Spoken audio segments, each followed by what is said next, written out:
The Honorable Court is now adjourned until Thursday, the 10th day of December at 12 o'clock. Good afternoon. The front two and the spare are all right, but the left rear one is causing me great anxiety. Switched mine. If I don't get another year out of them, I shall be very disappointed. You know, that grandson of mine is the most unusual infant. At 5 weeks, he holds up his head without support. Here, I'll show you a snapshot.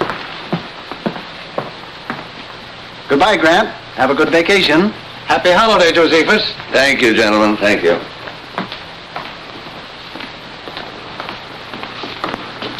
Mr. Justice? Well, Could we have a word with you, Justice Grant? Just a few questions. I stopped answering questions when court recessed about 3 minutes ago. What do you know about Come in. Here we go.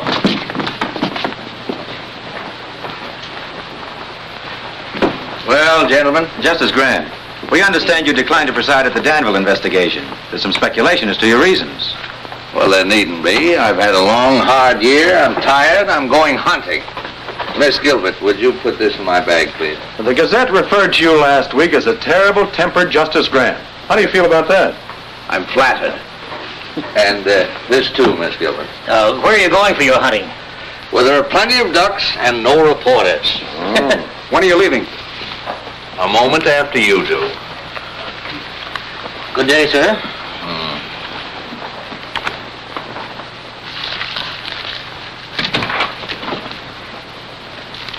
Miss Gilbert, what is this nonsense? What does this resignation mean?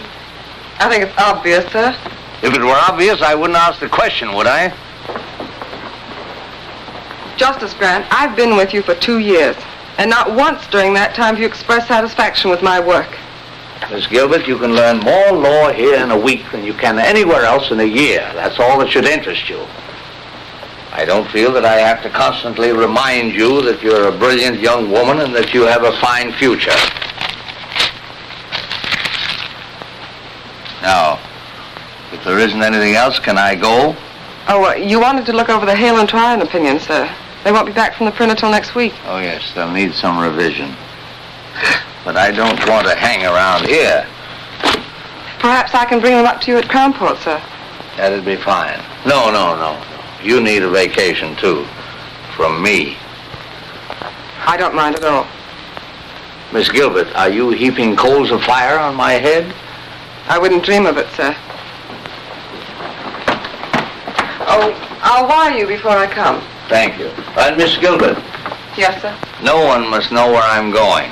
No one. I want to get away from courtrooms, investigations, lawyers, black robes, everything. Everything but ducks. Hundreds and hundreds of beautiful ducks. Beak, beak, beak, beak, beak, beak, beak, beak, beak, beak, beak. Beak, beak, beak, beak, beak, beak, beak, beak, beak, beak, beak, beak, beak. Hey, you! Wait a minute. I'm Orrin Todds, game inspector. Let's see your license. Yeah, just like I thought. Stranger in town, ain't you? This license ain't legal. Well, I just bought it yesterday at the state capitol. Yeah, I know, mister, but this is Crownport, and you gotta have a Crownport stamp on there. Well, I didn't know that. I'll get one tomorrow. Yeah, but it ain't gonna do you any good today. You know, I could haul you into court and let the judge slap a fine on you. But to save wear and tear on my tires, suppose I sell you one right here. It'd only cost you $5.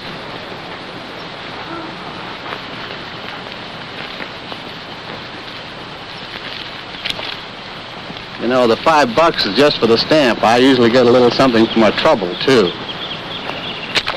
Well, you don't understand. I'm giving you a break, brother. Yeah, I never pay off twice, brother.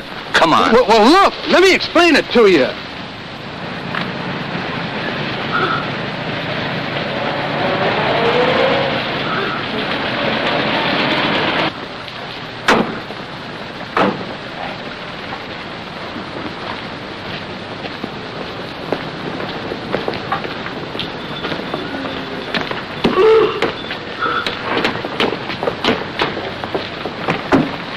Your Honor, it's not as though my client were trying to evade his financial obligations.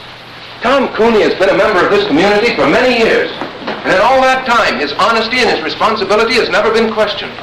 Now, he intends to make good the payments on these plows, but he's been sick, unable to work. Now, if the court could just grant him an extension... The law doesn't recognize good intentions. I shouldn't have to remind you of that, Mr. Adams. You're supposed to be a lawyer. But, Your Honor, am I not justified in asking the court's indulgence in this case? If you take Tom Cooney's farm tools away from him, you take away his only means of earning a living. Mr. Adams, this is a court of law, not an employment agency. Tom Cooney signed an agreement with Vincent Blaxton of the Crown Port Auto and Supply Company. This agreement stated if he missed a payment on those plows, Mr. Blaxton could take them back. Is that right, Mr. Cooney? Well, yes, Your Honor, but... All right, Counselor. Judgment against Thomas Cooney. But it was just one payment. If you'd give me a chance to... I don't care whether you say it's fair or not. It ain't. Get him out of here. Come on, Tom. This isn't going to help. I know it ain't going to help. Nothing's going to help in a town like this. Officer. Come on. Let's go for me. Come on. Looks like you just lost yourself another vote, fella. Come on. Oh, it ain't right. I know it ain't right. Crown Port versus Joe Grant. Step up, Joe Grant.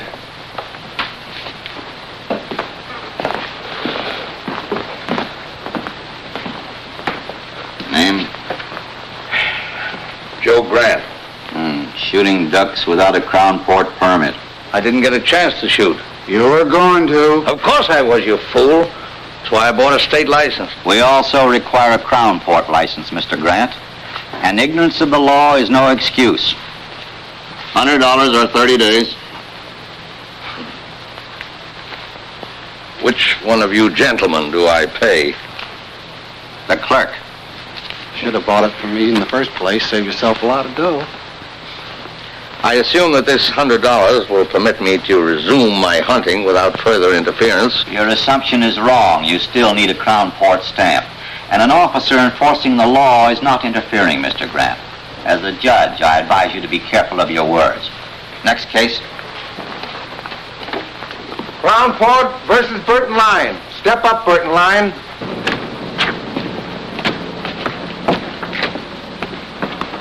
Hi, Tom.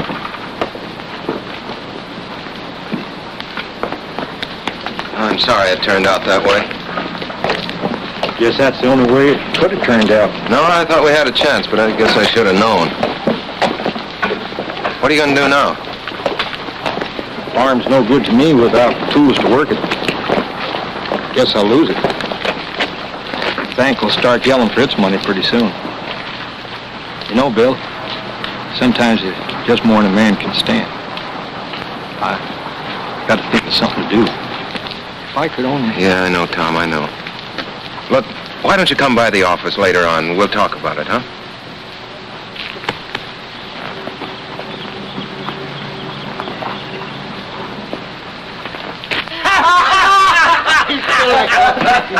Hello, boys.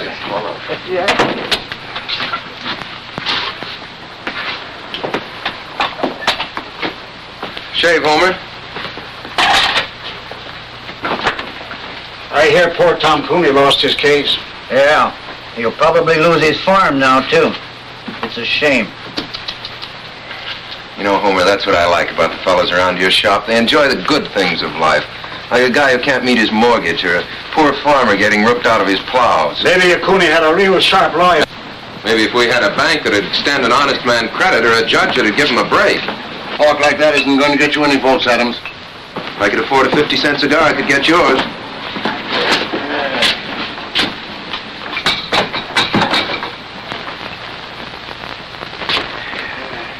Just the shave. Sure, mister. Stranger in town? Yeah. Ain't mean to stay long? Long enough to get a shave. Great little town, isn't it, old-timer? Yeah, Judge Harkley really gave you a welcome, didn't he? And our constable, Orrin Todds, that's Homer's cousin. He's all law and order. Regular minute man, isn't he, Homer? How many minutes did it take before he tried to shake you down? It's a shame. Ever notice how a fellow who can't make a living in a town always tries to run it down? You know Mr. Grant, isn't it? Yeah. Mr. Grant, might be fun to bust up one of the constable's little rackets. How about being a guinea pig? Let me turn this into a test case. Mister, there ain't a case this ambulance chaser wouldn't take. There was $2 to vote in it for him. How's it, boys? How do you do, Mr. Mayor? Much of a wait, Homer? Wait in a minute, Mr. Mayor. Hello there, my worthy opponent.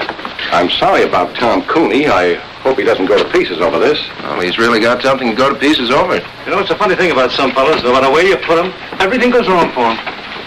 Hiya, Tom. You looking for me? I'll be with you in a minute. Yeah. Look, Tom, Mr. Mayor, if there's anything I can do for you, if you're in need of a little ready cash or something... I don't want charity. I just can't change the law, Tom. You're the mayor. But I'm not a nursemaid to every man in town who can't take care of himself. All right, Cooney, that's enough. Now beat it. Keep your hands off. Let him alone, Blaxton. Oh. No, don't. This is all my fault.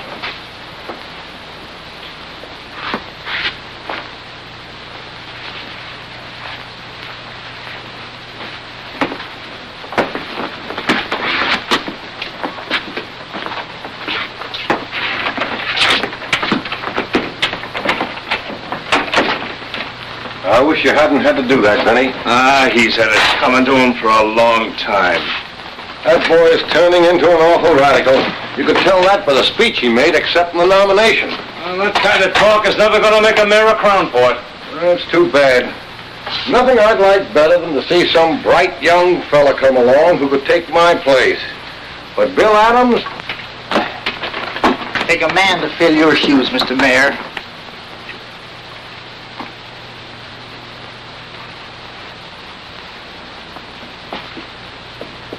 Ned Darrow dropped in this morning. Said to give you his regards.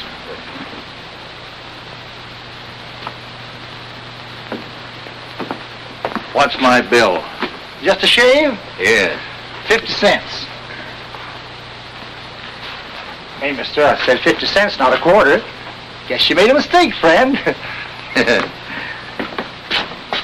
No. You made the mistake, friend. You picked the wrong customer that time, Homer. First fella in 10 years ever flipped a bash on me.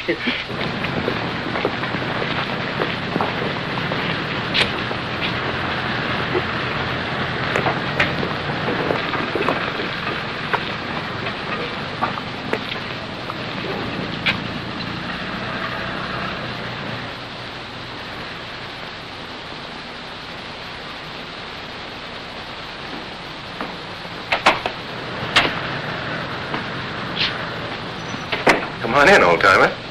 Thank you.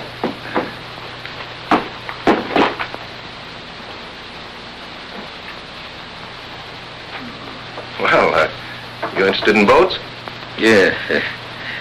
That's a rather interesting model.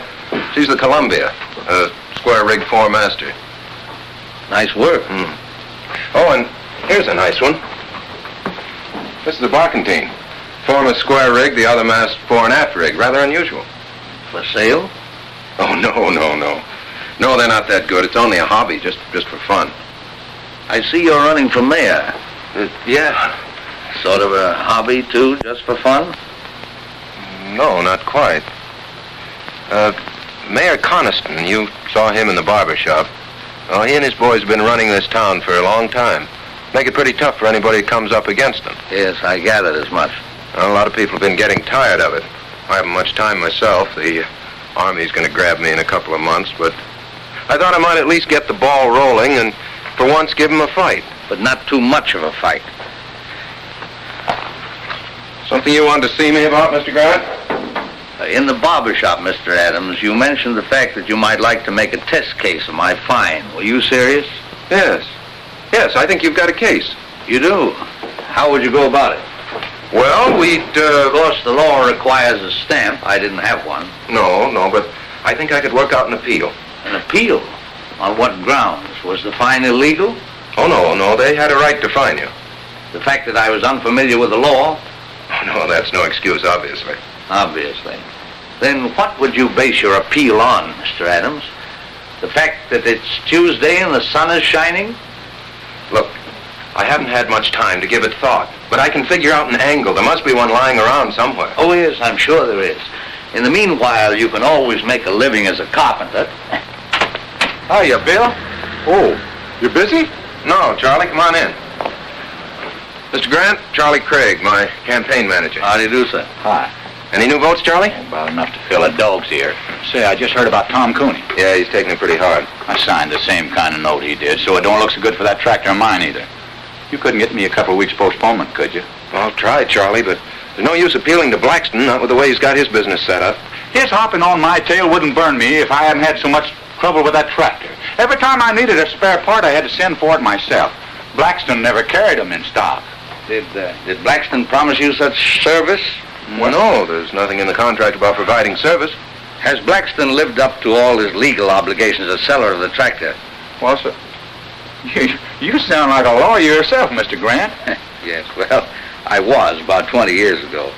Well, maybe you could give Bill here a pointer or two. Anyway, I'm glad to have met you. Be seeing you, Mr. Mayor. I'm going out and see if I can't agitate a few votes for you. Well, Mr. Grant, since you have some knowledge of the law, you've probably decided there's nothing much I can do for you. Well, what about Craig? What are you going to do about him? What can I do for him? With Harkley on the bench, you saw what happened to Tom Cooney. You can't blame that on Judge Harkley. You went into that courtroom without a defense. That's why you got whipped. Well, then I guess I'll get whipped again. I guess you will. You're not much of a fighter, are you, Mr. Adams? Except in barbershop brawls. Oh, stop it. You can't fight brass knuckles with spitballs. The trick in this town is either to play the game their way, and I haven't the stomach for that, or to be as smart as they are. The trick, Mr. Adams, is to be smarter. Well, does that wind up your business? Or are you going to stay and give me the first 5 lessons on how to win friends and influence judges? No, Mr. Adams, I'm not. Those lessons have been written, and very well written, in books like this and all the others. And somewhere in one of them there's a lesson mentioning that in any transaction between a seller and a buyer, there are laws governing the behavior of both parties. But I doubt if you can keep afloat long enough to find it.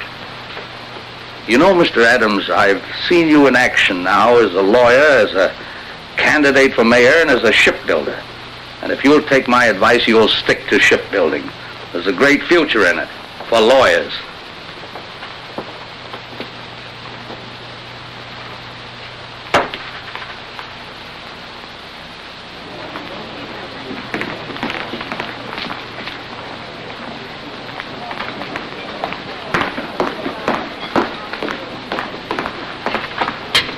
Excuse me, sir, for breaking in like this, but I think I found it. Yes, that covers it. You said you hadn't practiced law for 20 years. Imagine remembering a thing like that. Have you had dinner, Mr. Adams? No, thanks, not hungry. I think this will cover it. It should work, but I've been battered down by those guys so often, I guess I haven't too much confidence. How long have you lived in Crownport, Mr. Adams? 28 years with time out for college and law school. Never established residence in any other state? No. You're sure of that? Well, of course. Well, we went to Mexico for a few months when I was 7, but... Did you file an income tax return for 1939 and 40? Well, sure. I didn't pay anything in 1940. I didn't earn enough, but I filed a return. And your figures were honest, correct, and would bear investigation? What? Why, of course they were. No, you're getting nervous, Mr. Adams. I'm not nervous. I'm merely trying... Yes, you are. You're flustered. You're raising your voice. Well, why shouldn't I raise my voice? You've as good as accused me of falsifying my income tax. I've accused you of nothing, Mr. Adams. Now, look, I don't know what you have on there, but I want to tell you that...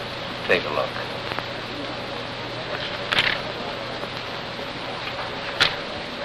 It's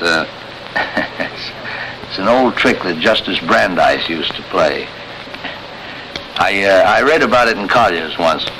You see, it's an unfortunate fact, Mr. Adams, that every man, even you and I, has done something that he doesn't want anybody to know about.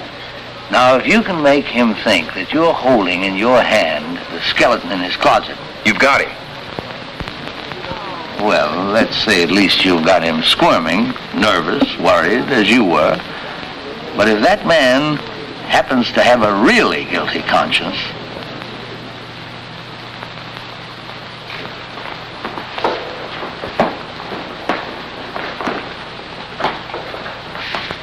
is Vincent Z. Blaxton? Yeah. Tell me, Mr. Blaxton, what does the Z stand for? Do I have to answer that, Your Honor? What can be your objection? Surely you have nothing to hide. Well, the Z stands for Zephyr. It's a family name. Zephyr? Means a little wind, I believe.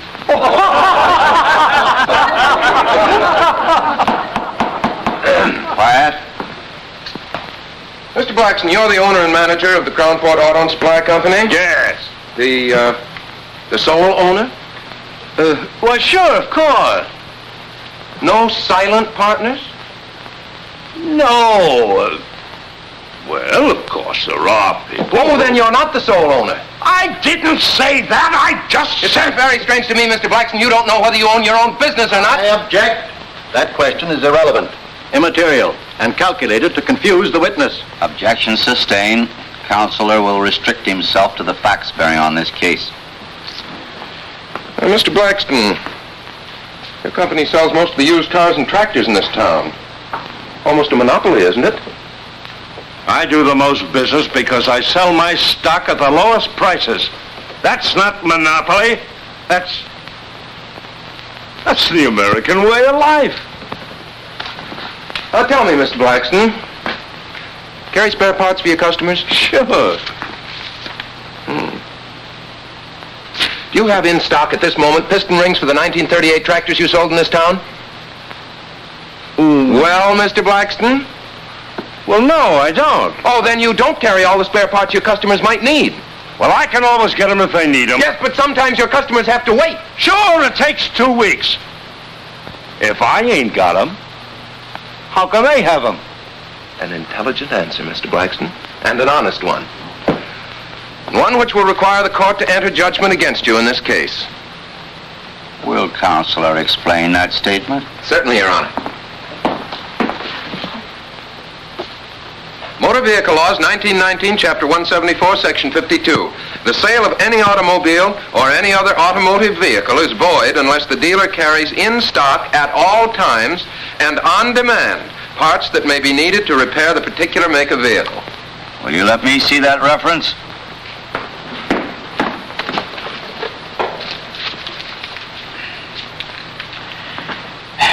Counselor would seem to be correct.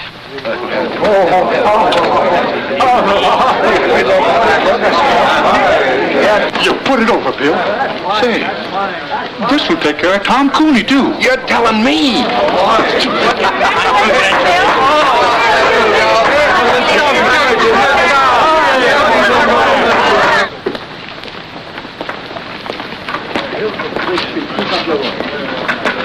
Mr. Grant. I thought you were going hunting. Well, all the ducks are inside today. I see you winged a couple yourself. Oh, of course, it's nothing really big. Oh, who am I kidding? I'm so tickled I feel like a combination of Superman and a member of the Supreme Court. Really, I don't know how to thank you, Mr. Grant. Oh, no need to, my boy. First time I've enjoyed a courtroom in years. Hey, thank you, fella. You know what this stuff is? No, Mr. Grant, he wouldn't. William, this is American money. Good old folding money. You know what you can do with this stuff? You can buy things that you need. You get it? Yeah, but what I don't get is where you got it. Well, seeing Blaxton get trim warmed some hearts and unloosened a couple of purse strings. The boys have kicked in for your campaign fund. You know what we're going to do with this beautiful stuff? We're going to get some posters printed, great big ones, the kind that look you right straight in the eye and follow you around.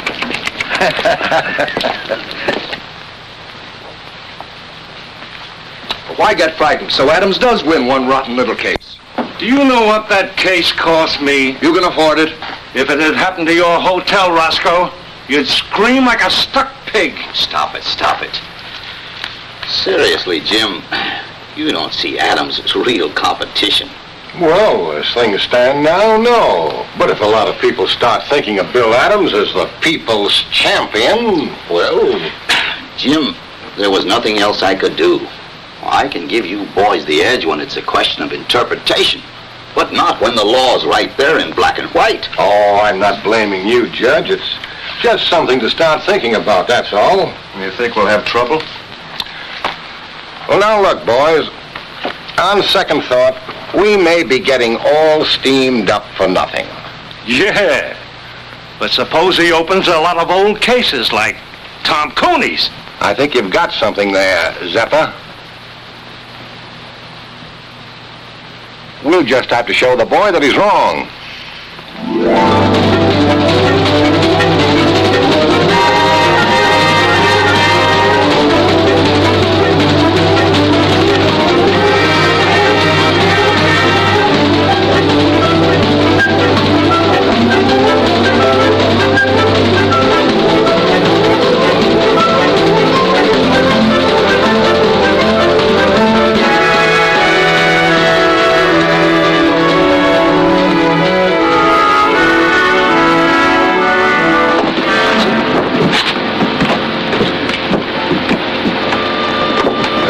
Miss Gilbert?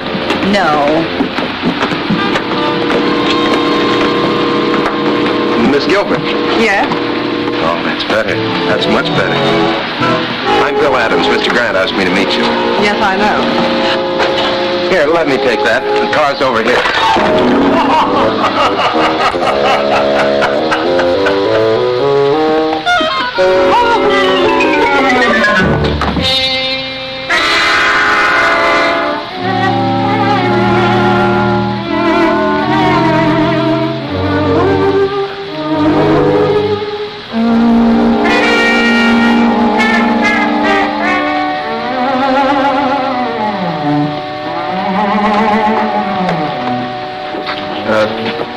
Do you think we should try to scoop some of that up?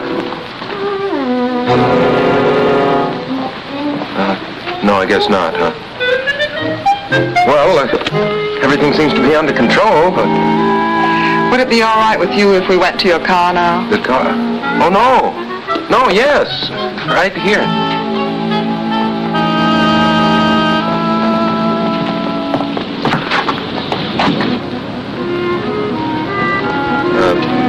Sorry to get off to such a bad start. I'm not always so clumsy. Oh, my hat! Oh, don't worry. We'll get it.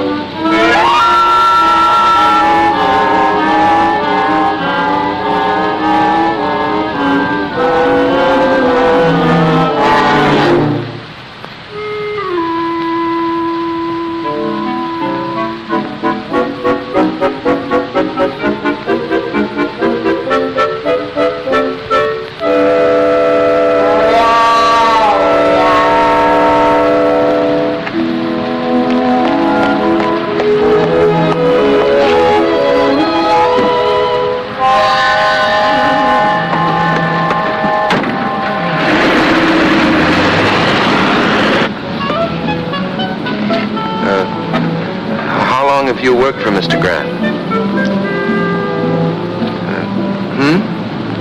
2 years. Quite a character, isn't he? Quite.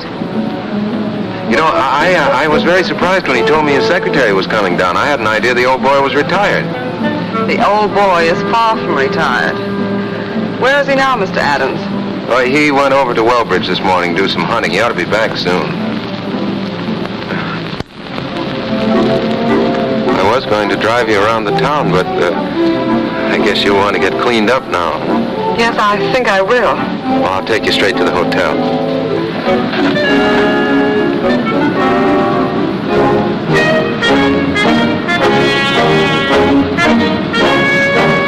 You are running for mayor? Mm-hmm. Surprised? That's putting it very mildly, Mr. Adams. Well, make the most of it, lady, because that's likely to be the only surprise you'll get in this town.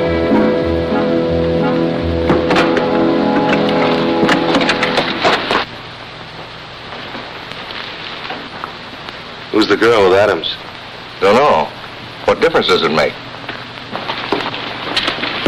I'd like a room, please, by the day. No baggage? Well, she's just here. I don't register women without baggage in my hotel. Henry, show this lady out. But you don't understand. Yes, I do. Why, you... Please, Mr. Adams, let me explain. Come on, sister, beat it. Take your hands off her. Oh, yeah?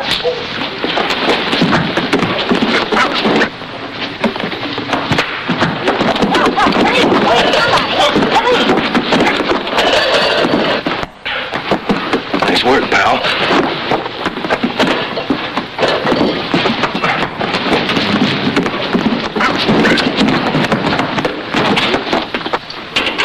I tell you, you can't do this. Look facts in the face, mister. Oh, but officer. Hey, officer! Hey, Sergeant!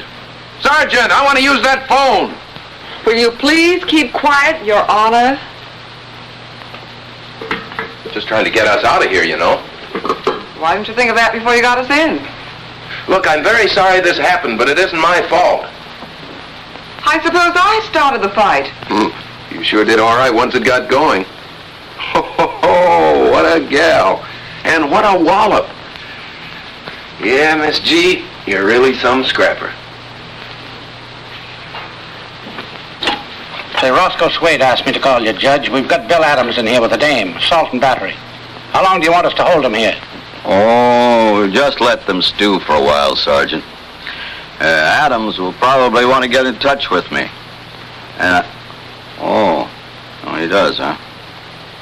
Well, I'm out of town. You can't reach me anywhere. That's right. Overnight.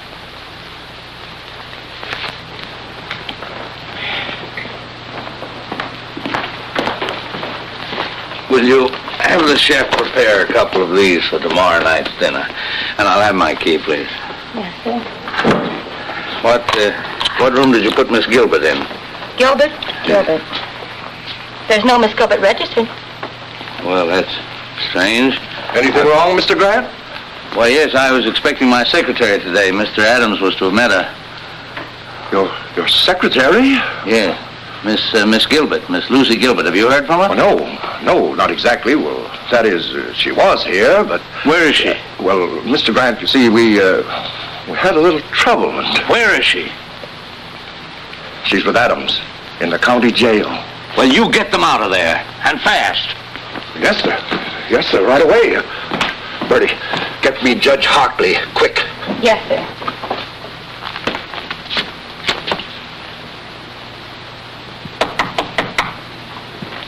Come in. Good evening, Mr. Grant. Well, good evening, Miss Gilbert. I'm sorry I couldn't meet you at the station. So am I, sir. However, Mr. Adams seems to have made your introduction to Crownport quite spectacular. Well, if it amuses you both, of course it was quite worthwhile. I'm sorry. Sit down, Miss Gilbert. You seem tired. What happened? Well, when I said the boys were playing with brass knuckles, I wasn't kidding. Look, I win a case from Blaxton. That makes a good impression around town. So I walk into Swade's hotel. Roscoe says something, provokes a fight, and I land in jail. That's the way Crownport's run, Mr. Grant. I hope the fact that Miss Gilbert was involved won't upset you. The fact that Miss Gilbert was involved upsets me a great deal. It strikes me that Swade, Connison and company are just been a little too high-handed. Well, you can't fight the city hall, sir. As candidate for mayor, that's what you're doing, isn't it? Well, I suppose I am, but the boys are starting to play rough. Well, of course, if they play too rough, you can always go back to your shipbuilding. Yes, I guess I could. But right now, I'm going to go home and get some sleep. Miss Gilbert and I have a date in court tomorrow. Good night, Miss Gilbert. Don't hold me against Crownport. Right, sir.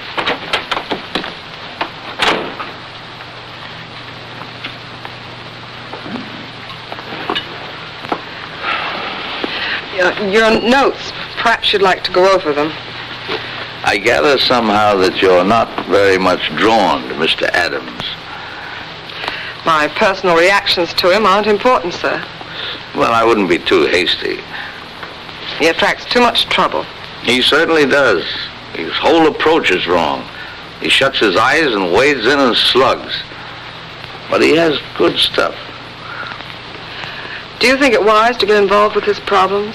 After all, you are on your vacation. Oh, I'm not involved. I'm just trying to give the boy a push. Come in. May I turn your bed down, sir? Oh, yes, certainly. Good night, Mr. Grant. Good night. Oh? Oh, I'm all right. Good night, Miss Gilbert.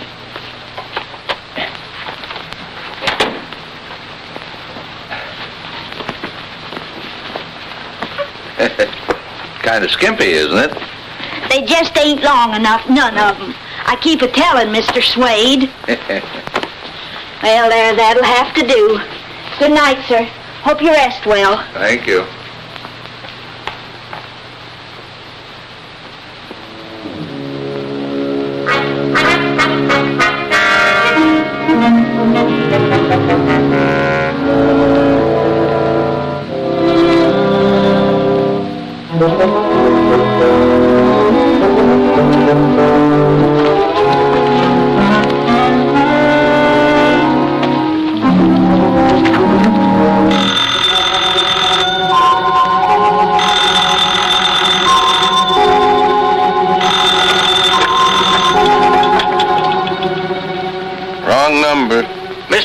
Wake up, this is Mr. Grant.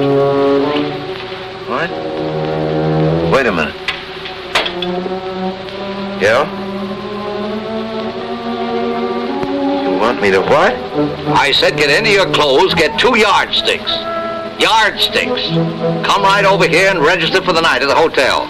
I'll tell you all about it when you get here, but get here. Right.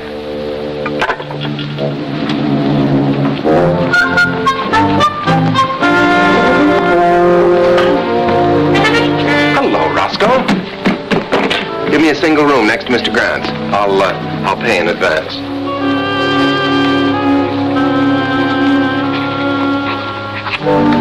$413. What's the matter, Roscoe? You don't seem at all happy to see me. I brought my luggage, too.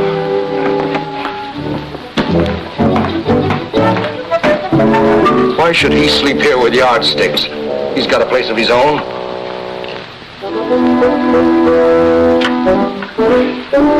Hello? Get me Miss Gilbert's room, please. Where do we start? Why should he want to talk to her in the middle of the night? I don't know. It's Grant. Yes, Mr. Grant. Yes, sir. Right away. He wants the bellboy right away. He wants to send something to Miss Gilbert's room. They're up to something. I know they are. Henry.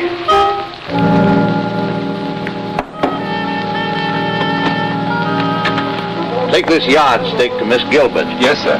Mr. Swade said with his compliments. My compliments to Mr. Swade. I don't eat fruit.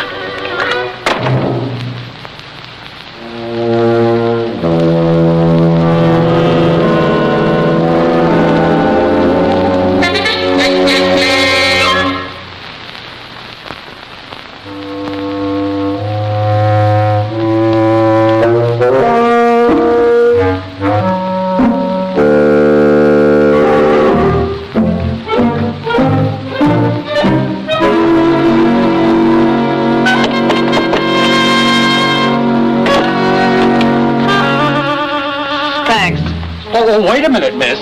I've got a bowl of fruit for you. Mr. Swade said with his compliments. My compliments to Mr. Swade. Tell him I've lost my appetite.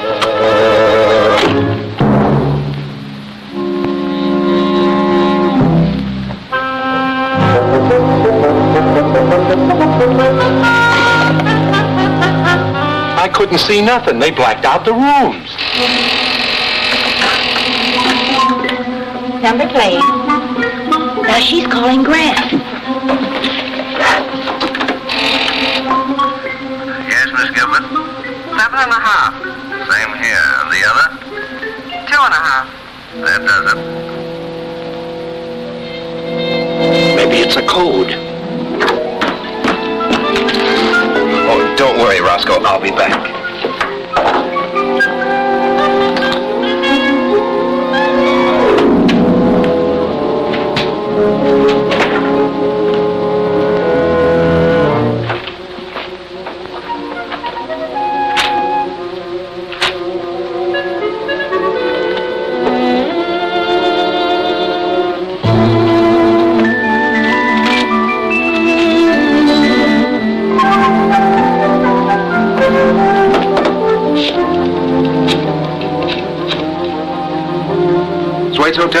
Give me Mr. Grant's room. Mr. Grant, you were absolutely right. It's 9 and 2. Yeah, I'll be back in a minute. I think Mr. Swade's going to be a little sorry tomorrow that he's bringing those charges against us.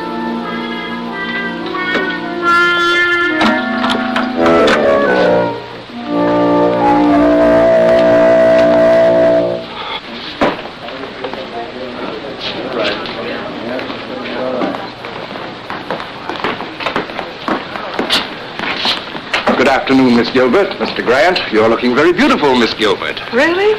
I didn't sleep at all. Probably nervous exhaustion due to the unfortunate experience you underwent yesterday. Ever spent any time in jail, Mr. Swade? Ever been sued for false arrest, Mr. Swade? Miss Gilbert, I've made up my mind to drop the complaint against you. Well, what about the complaint against Mr. Adams? He spent a few hours in jail, too. You've got nobody but yourself to thank. You started it hitting Henry. I'll forget you hit me. He didn't hit you. I did. Well, I'll forget that, too, but... But 6 hours in jail is something I won't forget, Mr. Swade. I think $5,000 damages would be about right, Counselor, don't you? Well, I had thought of 10, but... No, I think 5 is enough.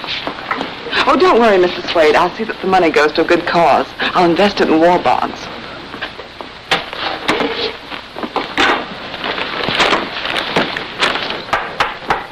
Court is now in session. Judge Harkley presiding. Case of Swade versus Gilbert and Adams.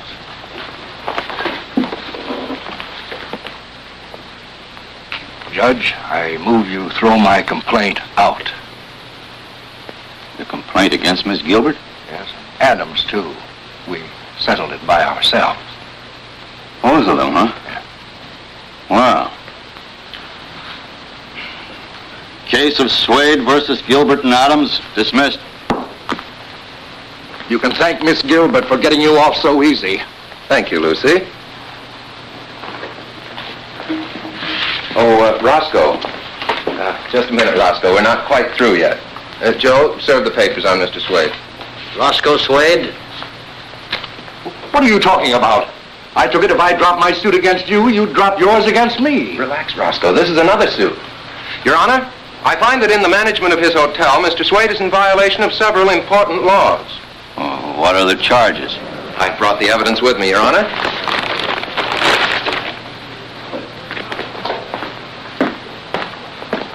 The hotel laws of this state, 1909, Section 52.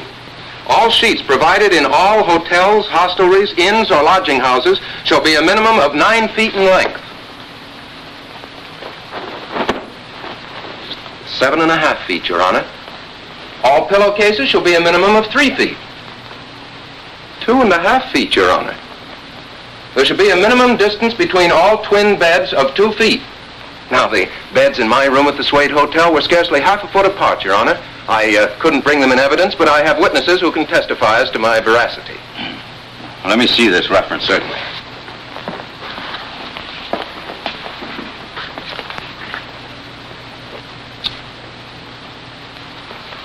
You'll be sorry for this. You wait and see. Will the court warn the defendant that threats and intimidation are punishable by law? Quiet, Mr. Swade. And don't you tell me how to run my court. The law provides a fine of $50. For each offense. Are you prepared to face these charges at the present time? Yes. You plead guilty? Yes. And pay the clerk. Nice work, Counselor. Congratulations. Thank you.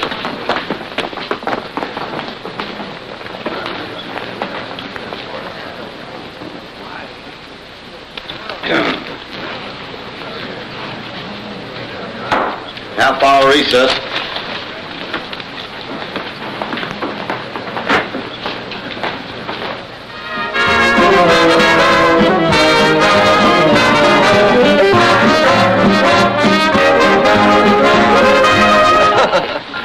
Well, this couldn't by any chance be a little gift from Mr. Swade. I thought we might end our celebration in style. What vintage is that, miss? California, 1938. Here, I'll do it, miss. tell I'm an amateur, the bottle resents me. Well, it's hot anyway. You. To the next mayor of Crownport. Yes, who's learned to use his head and his law books. Well, to my routing section. I think you're on the right track, Counselor. You keep the Connisons busy on the little things, and they won't have time for the bigger ones. Neither will I. Well, I think I'd like to do a little hunting in the morning, if you can keep your life fairly quiet for one day. Well, I'll try. Lucy might keep an eye on me. That'd help. I'll be responsible for him, sir. Starting with breakfast. Well, I think Lucy would probably like some more coffee. Yes, I would. It'll just keep you awake. Well, good night. Good night. Good night, sir.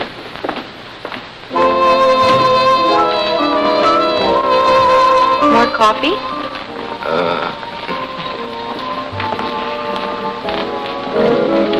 I suppose you're a wonderful dancer. Fair. I'm awful. Good. That'll make me feel superior. May I have this dance, Mr. Adams? Charmed. Hey, I'm not so bad, am I? You're fine. I guess the trouble was I just never liked to dance before. Neither did I. You know, Lucy, Crownport's not such a bad little town. It's got a lot of nice people in it. You've just seen the worst side of it. Like you? No, but what I mean, Lucy, is, well, can you see yourself living in a town like Crownport? No, pretty dull, I guess, huh? Very. Practically nothing's happened to me since I met you. Yeah. No, but seriously, sometimes I have whole days of peace and quiet. Now, we've been together for several hours and nothing very spectacular has happened. Not near enough has happened.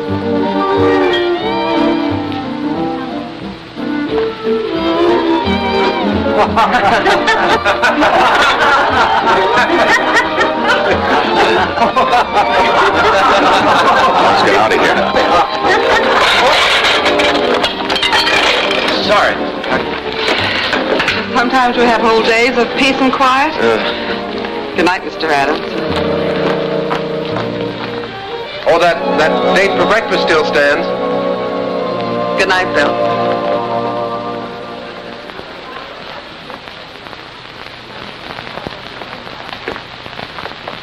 Good morning, Herman.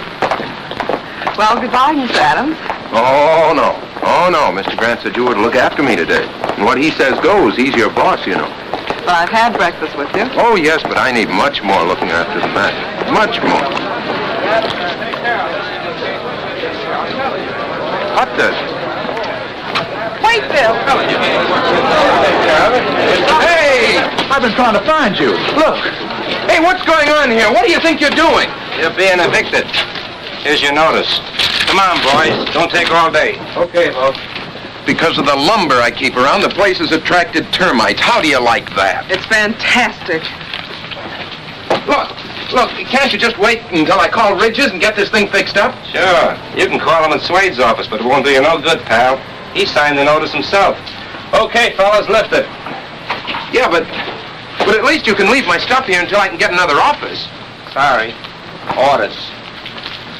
Well, what difference does it make to you?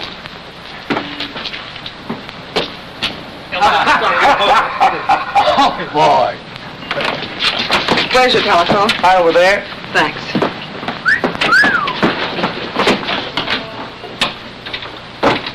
Listen, will you stop reading me the Constitution? I'm just following orders. All I'm asking you to do it. Hello? Hello, is this the Andrews building? Give me the superintendent, please. Miss Gilbert! Miss Gilbert! I've been looking for you, Mr. Grant. They're evicting Bill. Evicting Bill? Why, what happened? Something about termites. Yeah, just drop my things at the hotel, will you? Now, tell me. Who's responsible for this? Seems that Roscoe Swade has a pal named Hart Ridges. Happens to be my landlord, also happens to be one of Connison's boys. Oh, so Roscoe gives Hart a call, and here I am. Don't worry, though. I'll get another office. Hello. This is William Adams. Yes, I want to rent an office. What? Oh, no vacancies. Can't we do something, Mr. Grant? Well, I don't know. Wait a minute. Be careful of those.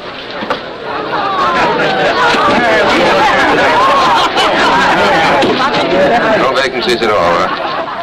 I see. Not an office in town, not even a loft. Oh, those boys think of everything. Connison? Are you sure? Who else? It's too clever for anybody else. Let me through here with you. Who's Bill Adams? Do you mean Mayor Adams? I'm Bill Adams. What do you want? Electric company. Got orders to discontinue service. Efficient, aren't they? You'll find the box in the back. Okay, thanks. What's the matter, Mr. Mayor? Can't you pay your bills? You shut your mouth. I'll shut it for you. Oh, no, Tom, no. That's what they want us to do, so let's not do it. Why not use my sitting room as temporary headquarters? Oh, well, that's awfully nice of you, Mr. Grant, but I couldn't do... Why not, Bill? You're not going to let them put you out of business, are you?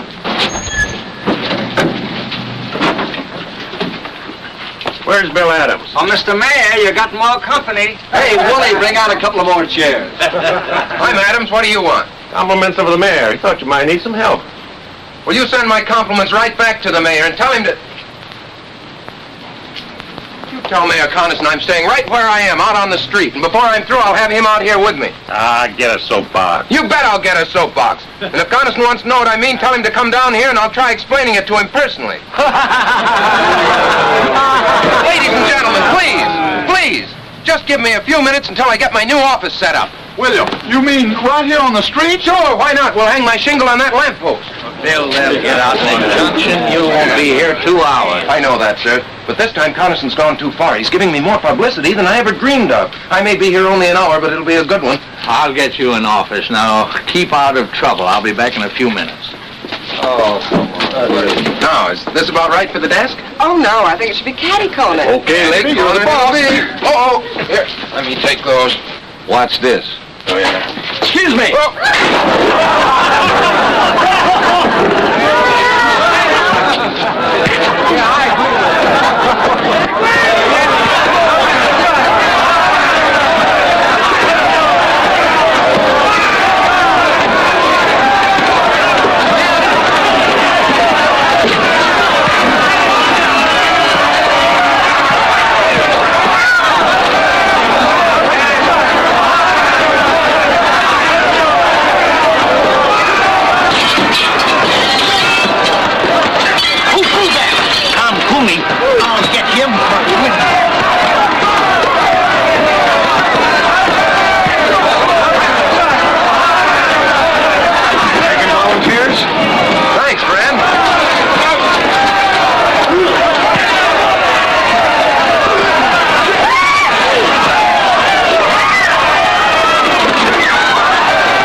How is he, nurse? Oh, he's coming along all right. Can we see him now? I think so. You fellas wait. We'll be right out. That'll do it, Mr. Grant. Oh, thank you. Oh, where's Mr. Adams? How you feel, Mr. Maybe Grant? you better take it easy for a while. No, I'm all right. Where are Mr. Adams and my secretary? Well, he's in jail, and she's trying to get him out. Lucy. Did the doctor say you could get up? Oh, yes, I'm fine. Where's Bill? Still in jail. I've tried everything. They're holding him for a $15,000 bail, inciting to riot. This is outrageous. We'll have to find Judge Harkley. We've tried to. And he couldn't be found, as usual. You can find him at Connison's rally, about an hour from now, up there on the platform, shooting his big mouth off. No, we'll find him before then. It's no use, Mr. Grant. They got us all sewed up. They always do. Yes, but they took one stitch too many this time. They always do that, too. Come on.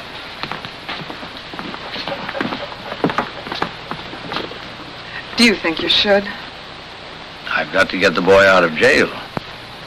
I'm glad you feel that way, sir. Yes, well, let's not keep Judge Harkley waiting, huh?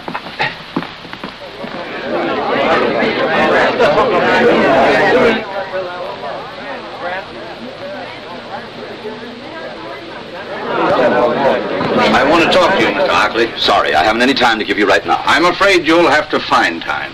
See here, you... Judge Harkley, acting on my rights as a citizen, I demand that you swear out warrants for the arrest of Ridges, Swade, Blaxton, and Mayor Connison. You're crazy. On what charges? Conspiracy, abuse of public office, inciting to riot. I suggest that you come to the jail with us now and release Mr. Adams and sign those warrants. We'll need a couple of more warrants, too, for some hoodlums. I have their names. You are crazy. You can't push a way into my house and order me around. Do you realize I can have you arrested for disturbing the peace, all of you? Let's just postpone that, Judge. Ladies and gentlemen, will you excuse us for just a minute?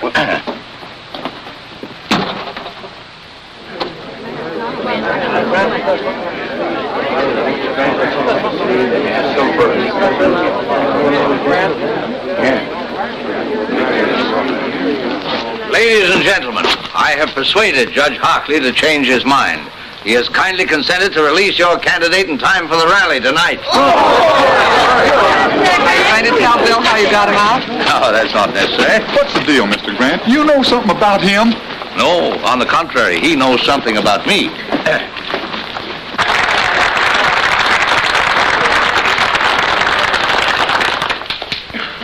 Ladies and gentlemen, I mean my friend. For a long time, I've been hoping a man would come along, a young man, because like I always say, the future of our great country belongs to the young folks who could take over and give us old folks a chance to sit back and take things easy. Well, this year I said to myself, Jim, maybe this Bill Adams is the fella.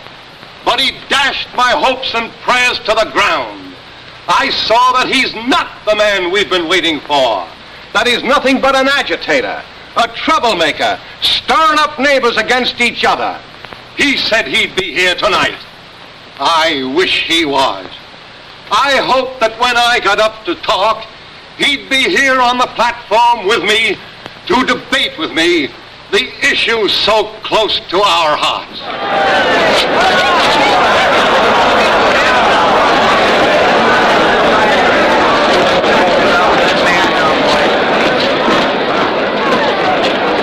Bill Adams, if you think you're going to break up this rally, you're crazy. Did you let him out? Mr. Mayor, well, Chief Perkins here, he's got a warrant for your arrest. And for the arrest of Blaxton, Ridges, and Swade. Take your hands off me. Jim, I couldn't help it. Honestly, you just better come along. Attention, please. Quiet, everybody. My friend, I never thought he'd dare do this. But you can see for yourselves now to what lengths this radical will go to sabotage a peaceful meeting of the people. But I'm calling his bluff. I'm going to make him bring out the witnesses to prove this. As mayor of this town, I got a right to call a special hearing, and I do. So the issues will be clear when you go to the polls to vote tomorrow. You'll be sorry you ever started this.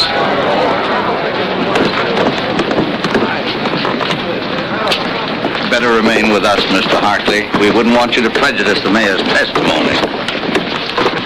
Any place there, folks. All right, find a seat and sit down. Sit down. That Adams bird's just bluffing. He ain't got a thing on the mayor. No? Find a seat and sit down.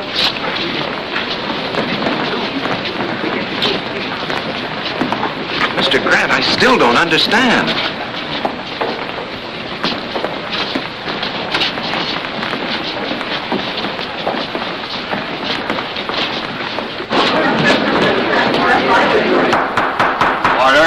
Order, this hearing will come to order.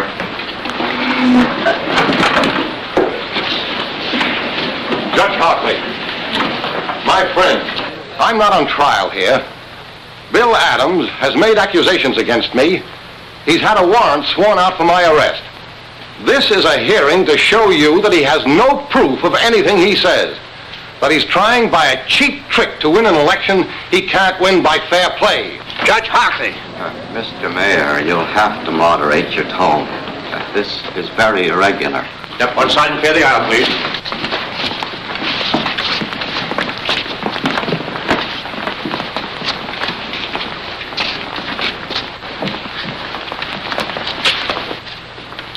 Mr. Connison, it's true that you are not formally on trial here.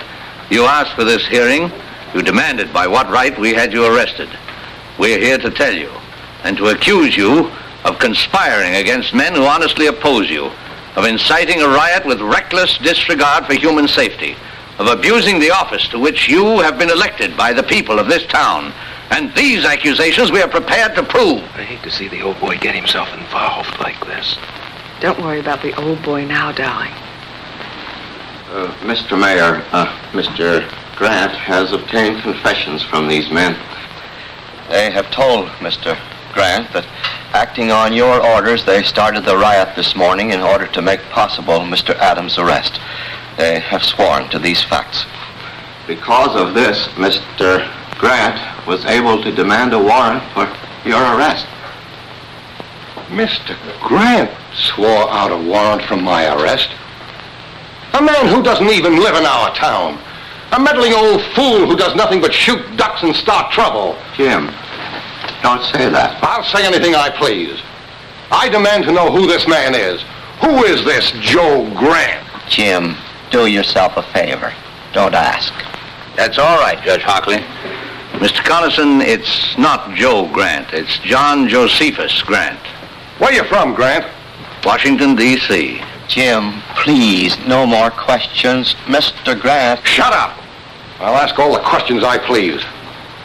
By what right? And what do you do, Mr. Grant? Mr. Connison, I am a judge, an associate justice of the Supreme Court of the United States.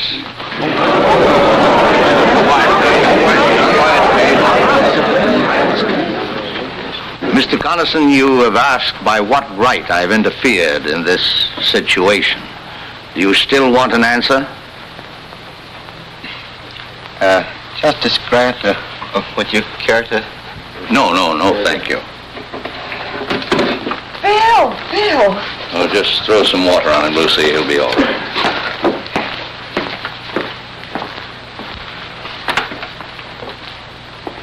Your Honor, Mayor Connison, it's only right that you should know why I, a stranger, have become involved in your affairs.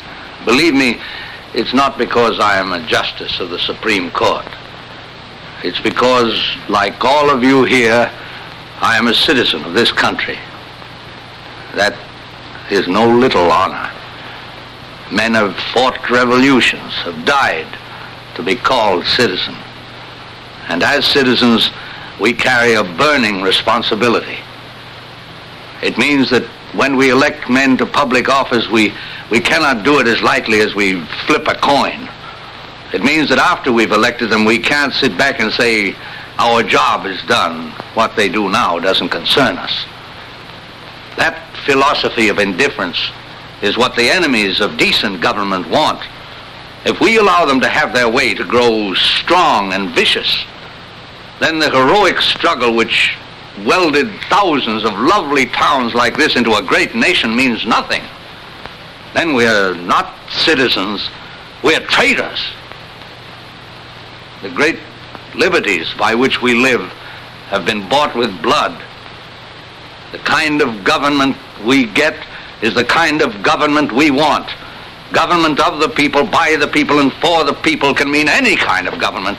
It's our duty to make it mean only one kind, uncorrupted, free, united.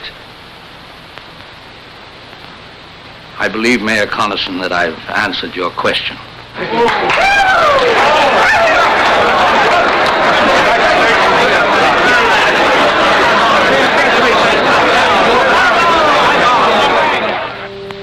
Now, as soon as court adjourns, I'll meet you back here in my chambers. Well, what's the matter, Mr. Justice? You seem nervous. Oh, no, not at all. How about you, Mayor Adams? Have you the ring? Do you know your lines, sir? Well, I ought to. I stayed up half the night learning them.